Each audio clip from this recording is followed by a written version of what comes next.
Hey guys, and welcome back to another video. In this video, we'll be talking about exponential and logarithmic properties. Alright, so let's get right into it. So let's start off with exponential properties. So suppose you have some numbers a, b, m, and n that are real numbers. Okay, so then the following properties are true. So the first one says that if you have b to the m times b to the n, this is equal to b to the m plus n. So if you're multiplying two powers, you just simply add the powers together. Okay? And for example, like, why is this true? So for example, let's say you had like 2 cubed times 2 squared, right?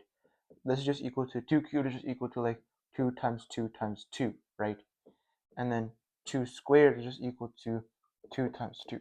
So then in total you have 2 times 2 times 2 times 2 times 2. And so then you have a total of 1, 2, 3, 4, 5, 2. So 2 to the 5th, and 5 is just equal to 3 plus 2. So that's an example. Like, that's kind of why this works. Okay? Alright.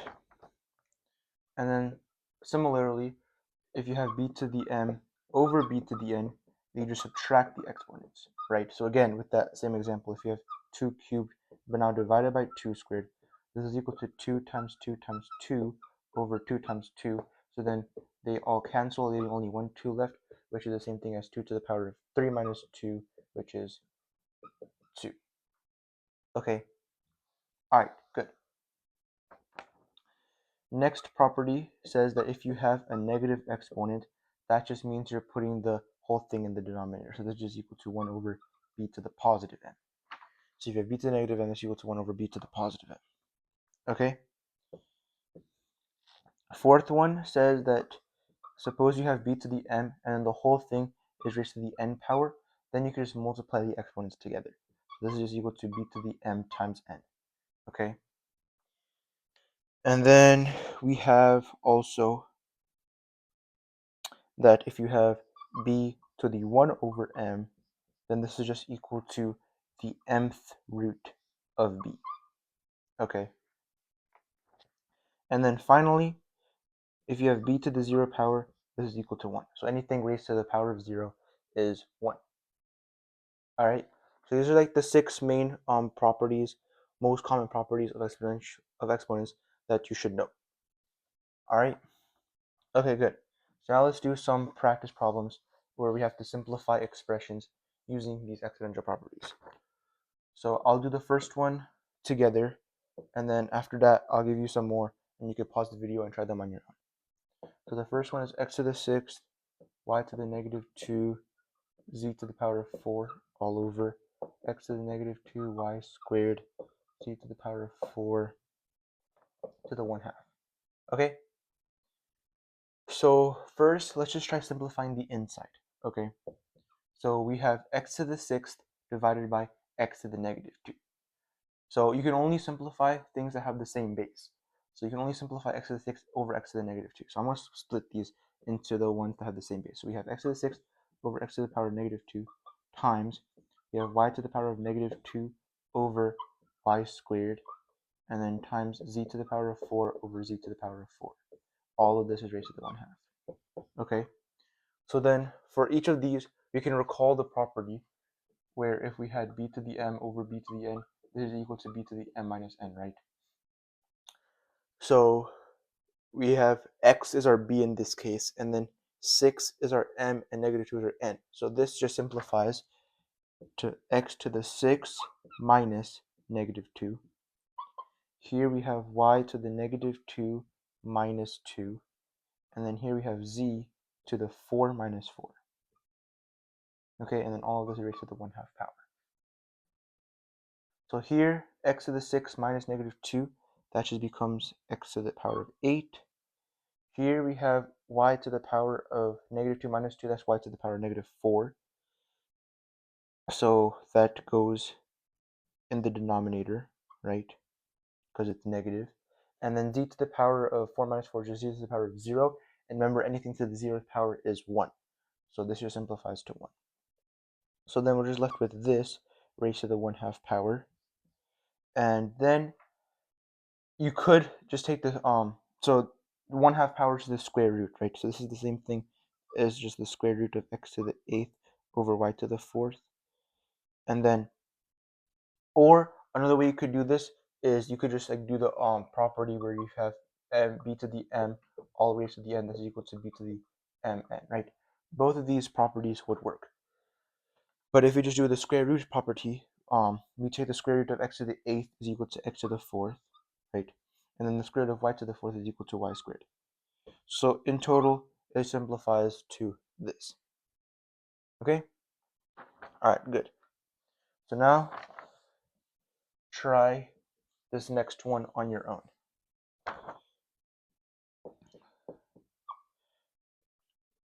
To the 3, y to the negative 2, all over x to the negative 1, y to the 4th, quantity squared. All right, so pause the video and see if you can simplify this.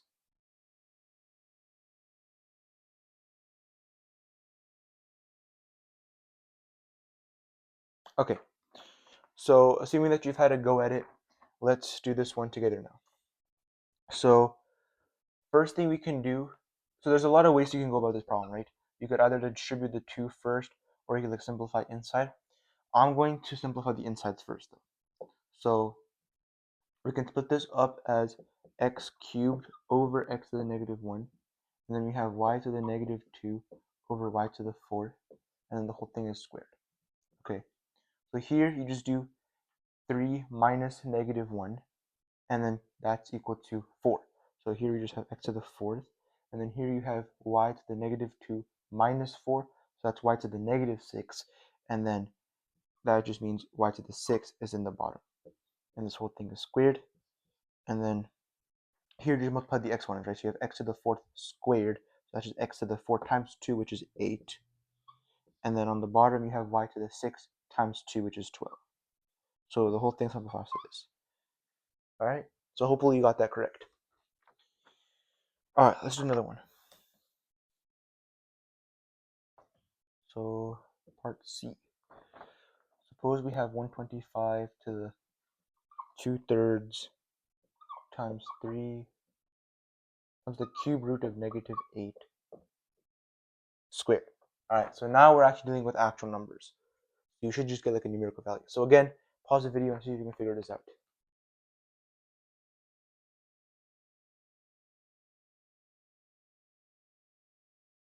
All right, so now let's do this together.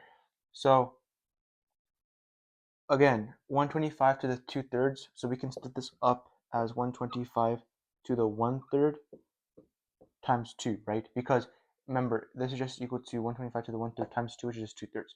So we can split that up as so. And then here, the cube root of negative 8, that's just the same thing as negative 8 to the 1/3 power, right? And then square that. So then here, you have 125 to the 1/3 is just the cube root of 125. And I'm actually just going to put this back as the cube root of negative 8, which is just 2, right? So that's just negative 2. And then the cube root of 125 is 5. So you have 5 squared times negative 2 squared. And that gives us 25 times 4, which is 100. All right. Okay, good. Let's do a couple more. All right, part D. So you have 2a to the 4th, b cubed, yeah, a to the negative 2, b to the 0 to the 5th, all over 4a to the 5th, b to the 4th. Okay? So, let's see. So, if you want to pause this video real quickly, you can try it on your own.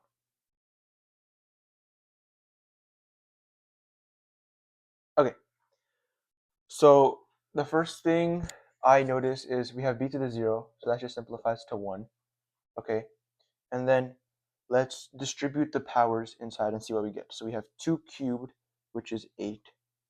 And then we have 8 to the 4th cubed, so we just multiply the exponents. So we have 8 to the 12th. And then again, we have b cubed, which is multiplied the exponents. So we have b to the 9th. Okay?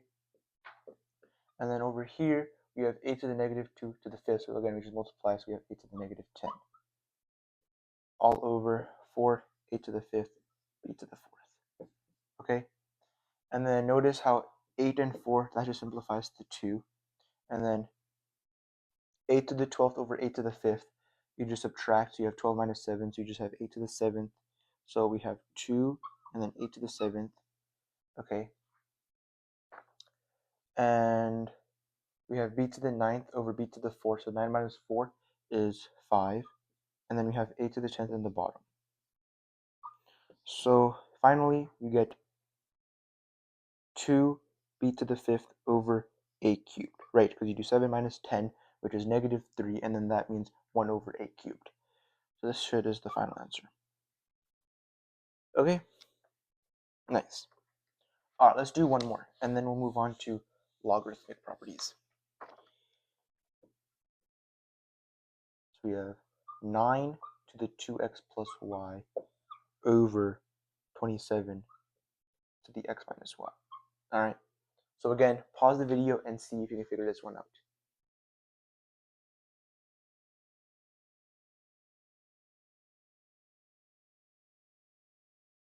Okay. So let's notice that we can rewrite each of these as powers of 3. Okay. So 9 can be written as 3 squared, all to the 2x plus y. And then 27 can be rewritten as 3 cubed, all to the x minus y. And then we can just distribute, we can multiply the exponents, right? So just distribute. So you have 3 to the 2 times 2x is 4x, and then plus 2y over, if we distribute that, you have 3x minus 3y. Okay? And then we have the same base, and we're dividing, so we can just subtract the exponents. So this is just equal to 3 to the 4x plus 2y minus 3x minus 3y. Okay? And then simplifying this, you get 4x minus 3x, which is x, and then 2y minus negative 3y, that's plus 5y. So this is what you get in the end. Okay? Alright, good. Alright, so now let's move on to log properties. So again, suppose we have b, m, and n are real numbers, and p and x, so are positive real numbers, and then p of x are all real numbers. Okay? So the first property is log base b of 1 is equal to 0, right? And all the logarithmic properties can be derived directly from the exponential property, right? So this one, recall the property where we have b to the 0 is equal to 1, right? If we just rewrite this in logarithmic form, you get exactly this, right? So it's simply just like converting the exponential properties into logarithmic form, and that's how you get all the log properties, for the most part, okay? The second one is b to the log base b of x is equal to x, right? So for this one, just let's suppose we have log base b of x is equal to y, right? So then convert this to exponential, right? So recall in the last video, we discussed how to do this, and so then you just should get b to the y is equal to x, right? That's the exponential form of this. And then all they did is they just substituted y for this thing. So because b to the y equals x, y is just this. So they just did b to the log base b of x is equal to x, right? All they did is they substituted log base b of x for y into this equation right here, and they got that. So that's how you get that property, okay? Number 3. So this one says that if you have log base b of m times n, that's just equal to log base b of m plus log base b of n. And can you guess which property this came from? Yup, it's the one where you have a to the m times a to the n is equal to a to the m plus n, right? If you convert this to, yeah, if you convert this to logarithmic, you should get this equation. Okay? Number 4, log base b of m over n then. So if this was plus, then m over n, that just means it's minus. Okay? And then finally, we have log base b of m to the p. So if you have like something raised to a power in a log, you could just take the power out front. So this is just equal to p times log base b of m. Okay? All right, good. So yeah, these are like the basic log properties that you should know. All right, so now let's do some examples simplifying logarithmic expressions. All right, part A. Suppose we have log base b of x to the 5th times the cube root of y all over c squared. And you want to simplify this, right?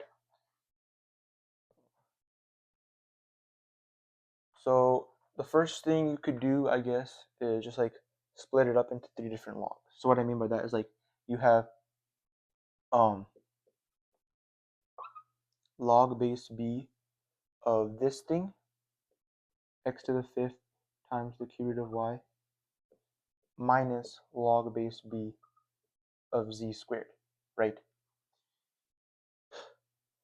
And then here we can split this up because if you have a log of a product, that's just equal to the sum of the different logs. So this is just equal to log base b of x to the 5th plus log base b of the cube root of y. And I'm going to write the cube root of y as y to the 1/3. And you'll see why in a moment.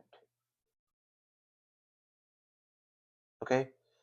Because now what we can do is we have log base b of something raised to a power, and that last property, remember, it said that we could just take the power out front. So this is just equal to 5 log base b of x plus 1/3 log base b of y minus 2 log base b of z. And this is the fully simplified version, right? You can't simplify this any further. So this is our final answer. All right? Okay, good. Let's do a few more. All right, so now let's go the other way, right? So here, before we were given like a really big log expression and we broke it up into multiple logs. So now suppose we were given like multiple logs. And this is like already fully simplified. And we want to condense this into one big log. So how would you do it? All right, so the first thing you can notice is that each of these have coefficients up front, meaning that they're just powers, right? So you just take this inside and make it a power. So this is just equal to ln x to the 3rd plus ln and then y to the 1/2 minus ln z to the 4th. Okay?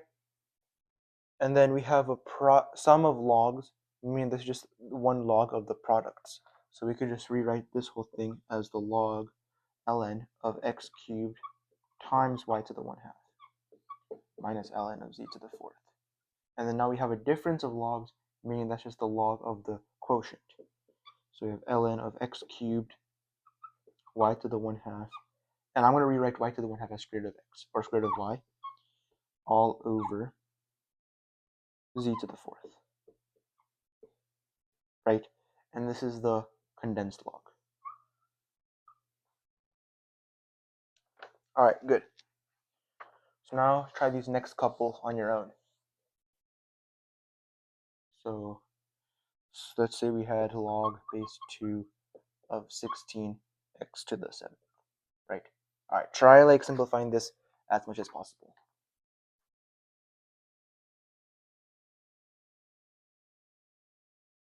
Okay, so let's see.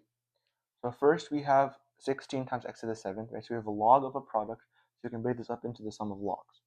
We have log base 2 of 16 plus log base 2 of x to the 7th. Here we have log base 2 of 16. Notice we can break this up. 16 is just the same thing as 2 to the power of 4. Okay, and then now we can bring the powers out front. So we have 4 and then log base 2 of 2 plus 7 log base 2 of x. And log base 2 of 2 is just 1, right? So then in the end, you just get 4 plus 7 log base 2 of x. Okay? All right. Let's do one more. Part D. So suppose we have ln of e cubed x squared divided by the square root of x. All right. Try simplifying this as much as possible.